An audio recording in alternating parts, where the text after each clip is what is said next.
जय महाकाल।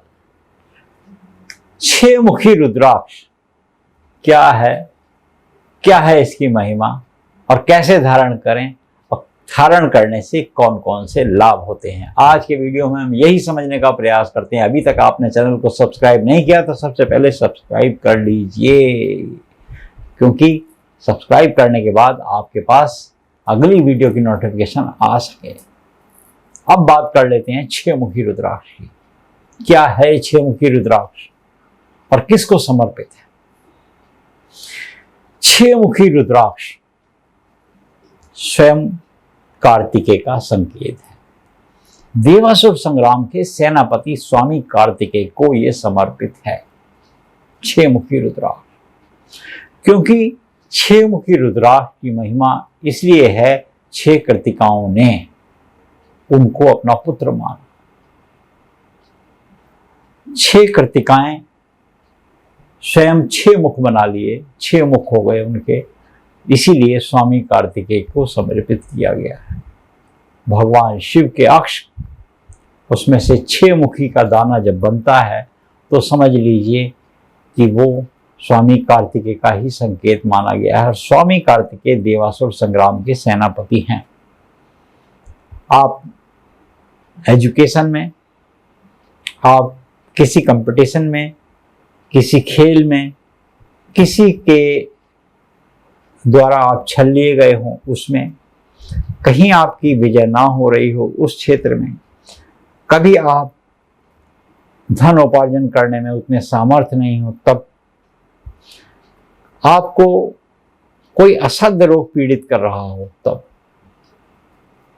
यहां तक कि आपको विजय श्री का पताका फहराना ही है, उस स्थिति में 6 मुखी रुद्राक्ष को अपनाना चाहिए।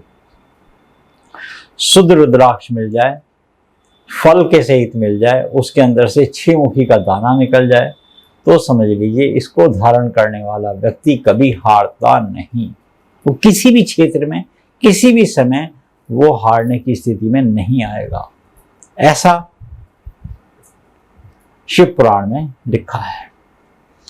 यहां तक भी लिखा है कि 6 मुखी रुद्राक्ष धारण करने वाला व्यक्ति स्वयं कार्तिकेय के समान हो जाता है और उसके ऊपर विशेष रूप से गणपति की और मां अंबे की स्वयंभू की कृपा बनी रहती है। क्योंकि गणपति अगर किसी का साथ देंगे तो ऐसे व्यक्ति को जो निष्पक्ष निस्वार्थ सेवा कर रहा है और वो शिव परिवार में लीन है और वो किसी का अहित नहीं सोचता, किसी की निंदा नहीं करता, किसी की चुगली नहीं करता, नियम में रहता है, तो उस पर गणपति की विशेष रूप से कृपा बनी रहेगी। स्वामी कार्तिकेय का तो वो संकेत हो गया और अंबे उस पर हमेशा अपना आशीर्वाद बना के रखेगी। स्वयंभू उसको काल के गाल से भी बाहर लाने के लिए हमेशा तैयार रहेंगे। 6 मुखी रुद्राक्ष कैसे धारण किया जाए ये भी समझ लेते हैं। घर में ले आइए, गंगा जल में डुबोइए, तिल के तेल में डुबो के बाहर निकाल लीजिए, उसमें छेद कर लीजिए। छेद करने के पश्चात उसको रुद्राभिषेक कराइए। रूपक रुद्री करा लीजिए, लघु रुद्री करानी हो वो भी करा सकते हैं, नहीं तो नमक चमक की रुद्री कराएं तो अति उत्तम। ईशान में बैठकर कराइए, उसमें वो डूबा रहना चाहिए, उस पर जल चढ़ता रहना चाहिए। 6 मुखी रुद्राक्ष जब आप साउथ की दिशा में कार्तिकेय रखते हैं उनके सामने रखें। जब गणपति को बिठाते हैं, गणपति के सामने माता, और जहां जलहरी गिरती है वहां नंदी, नंदी के सामने स्वामी कार्तिकेय। उनके सामने 6 मुखी रुद्राक्ष का दाना रखा रहना चाहिए, वो डूबा रहना चाहिए और उसके पश्चात उसको विधिवत रूप से शिव स्तोत्र कर कहते हुए धारण कर लेना चाहिए। लाल डोरी में गले में धारण करना चाहिए, कौड़ी के स्थान तक वो आना चाहिए।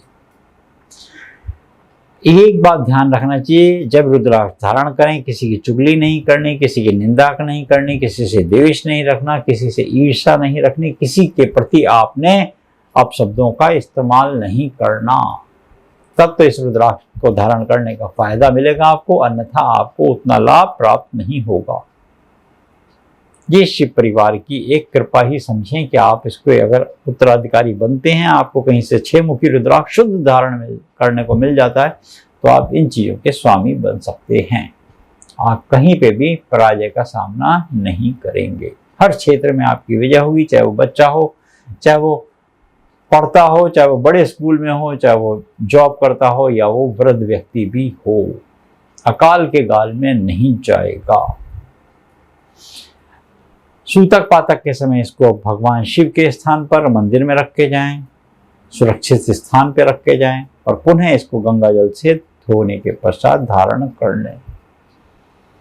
तो आज हमने समझा 6 मुखी रुद्राक्ष का क्या लाभ होता है। हम बार बार बोलते हैं, चैनल को सब्सक्राइब कर लीजिए ताकि 7वें रुद्राक्ष की महिमा आपको मिल सके।